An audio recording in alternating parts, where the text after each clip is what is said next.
Ajmo slike, drugarice, ajmo sve, ajmo, sa pištaljkama jedna.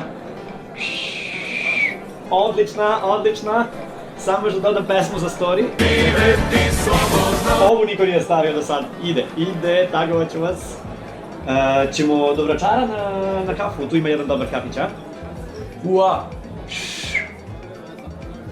Brate, si vidio mu malu s bedževima? Dobra! Alo, sinko, gde si? Ideš na protest, a? Nemoj da ideš, bre. Nemoj bolje, veruj mi, pa mi smo pre 30 godina isto tako rušili slobu i jeli suzavac, gutali pendreke i eto, i šta smo dobili? Evo, sve je isto. Veruj mi, niko fala neće da ti kaže. Eto pa, dobro, nemoj me slušaš, ti si najpametniji. Ma ne bre, ti si mene rodio. Brate, ja idem na svaki protest. Ma dobro, pa idem, pa šta, pa meni to ima pozitivne strane, šta? Pa da se ujedinimo malo taj slobodarski duh, da se ljudi zainteresuju za politiku, znači. Ja idem, ma i narednih 40 godina ima da idem sigurno. Ma kogoda dođe, ja ću da idem.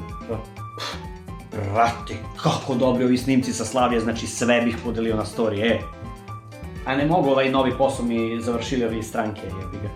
Ne se zebavam dok ne dobijem na neodređeno. A da. Šta je bre s ovom decom? Sve im nešto smeta, sve im nešto ne valja. Sedite bre kući.